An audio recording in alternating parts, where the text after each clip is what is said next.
पाहूयात। राष्ट्रवादीचे आमदार संग्राम जगताप यांना अजित पवारांनी झापल्याची माहिती समोर आली आहे। वारंवार मुस्लिम समाजाबाबत वादग्रस्त वक्तव्य संग्राम जगताप करतायत। यावर अजित पवारांनी नाराजी व्यक्त केलेली आहे। तसंच संग्राम जगताप यांना पक्षाने वादग्रस्त वक्तव्यांसाठी नोटीस बजावली होती। तरी देखील काल जगतापांनी वादग्रस्त वक्तव्य केल्यानं अजित पवार यांनी त्यांना मुंबईला तातडीनं बोलावून घेतलं होतं। तर अजित पवारांनी याबाबत जगताप यांच्याशी चर्चा केली आहे। समाजात वाद निर्माण होईल असं कुणीही बोलू नका असं अजितदादा म्हटले।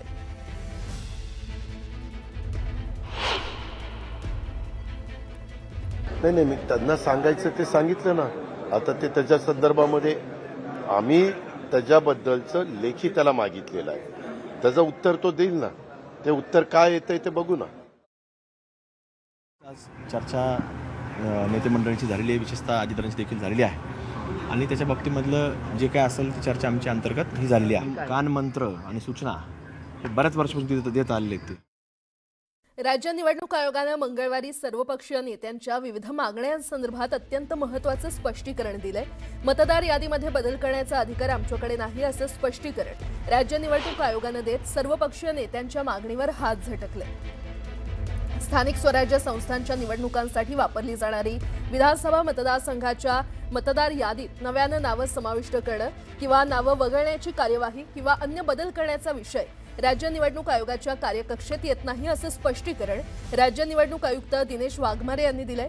राज्य निवडणूक आयोगाकडे नोंदणी असलेल्या मान्यताप्राप्त राजकीय पक्षांच्या प्रतिनिधींची आयोगाच्या कार्यालयात काल महत्त्वाची बैठक झाली। राज्य निवडणूक आयोगाचे सचिव सुरेश काकाणी आणि विविध राजकीय पक्षांचे पदाधिकारी आणि प्रतिनिधी यावेळी उपस्थित होते।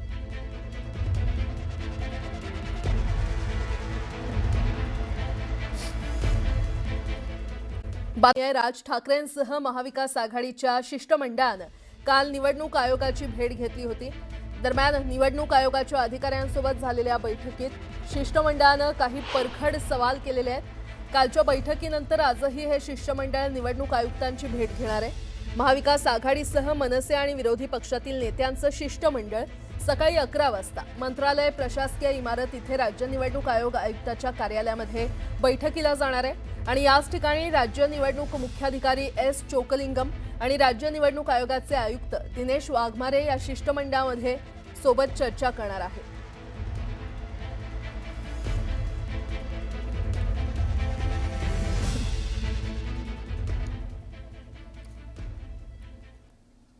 राज ठाकरे आणि उद्धव ठाकरेंनी निवडणुकीला सामोरं जाण्याआधीच मैदान तयार करायला सुरुवात केलेली आहे आणि त्यासाठी त्यांनी पहिला राजकीय मुद्दा हाती घेतलाय।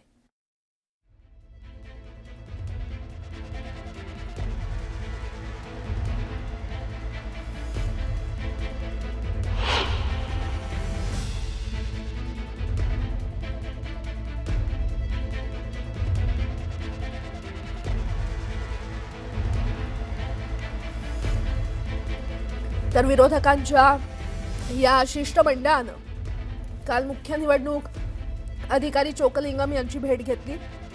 लोकसभा आणि विधानसभा निवडणुकीत मतदार याद्यांमध्ये घोळ होत असल्याचा आरोप होत असताना आगामी निवडणुकीच्या पार्श्वभूमीवर अधिकाऱ्यांना जाब विचारला आणि त्यासोबत निवेदन देत महत्त्वाच्या मागण्या केल्या।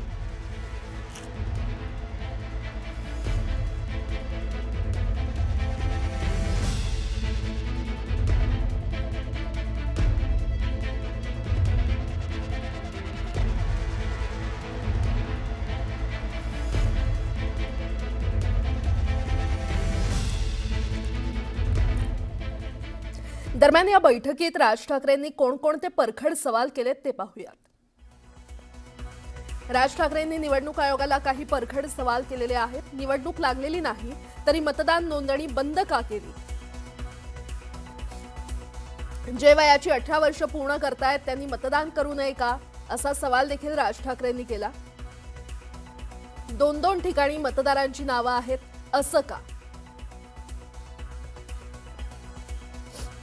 तर मतदार याद्यांमध्ये प्रचंड घोळ आहे आणि त्याची दुरुस्ती कधी केली जाईल हा देखील एक महत्त्वाचा सवाल राज ठाकरेंनी उपस्थित केला। वडिलांचं वय मुलाच्या वयापेक्षा कमी कसं असा सवाल देखील त्यांनी केला। निवडणूक याद्यांमध्ये एवढा घोळ आहे तरी तुम्ही निवडणुकांना सामोरं कसं जाता हा देखील सवाल राज ठाकरेंनी केला।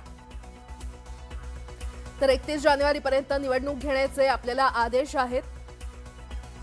आम्हाला उत्तर द्या की तुम्ही निवडणुकीसाठी सज्ज आहात का, असे सवाल राज ठाकरे यांनी उपस्थित केले. आमच्या मागणी होती या निवडणूक महाराष्ट्राच्या निवडणूक याद्या या पूर्णपणाने दुरुस्त व्हाव्यात, त्याचं डुप्लिकेशन जावं, चुकीच्या पद्धतीनं घुसडण्यात आलेली नावं काढण्यात यावीत, यासाठी आम्ही मागणी केलेली आहे. आणि त्यासाठी राज्य निवडणूक आयोग आणि Shri Chockalingam CO Maharashtra election commission यांनी एकत्रित बसून आमचं गाऱ्हाणं ऐकायचं मान्य केलेलं आहे. दरम्यान या मुद्द्यावरून सत्ताधाऱ्यांनी जोरदार हल्लाबोल केलाय. पाहूयात. ऑनलाईन ने येता पहिल्यांदा आले, प्रत्यक्ष मुख्यमंत्री असताना आले नाहीत, परंतु आता ते आलेत आणि खरं म्हणजे तक्रारीचा पाडा वाचण्यासाठी आलेले आहेत. मी एवढंच सांगेन की महाविकास आघाडीने ही महाकन्फ्यूज आघाडी आहे. ते एवढं कन्फ्युजन आहे की कोण काय बोलत आहे त्याचं त्यांना समजत नाही, कोणाचा पायपूस कोणामध्ये नाही आहे. त्यामुळे ही महाकन्फ्यूज आघाडी एकत्र आलेली आहे.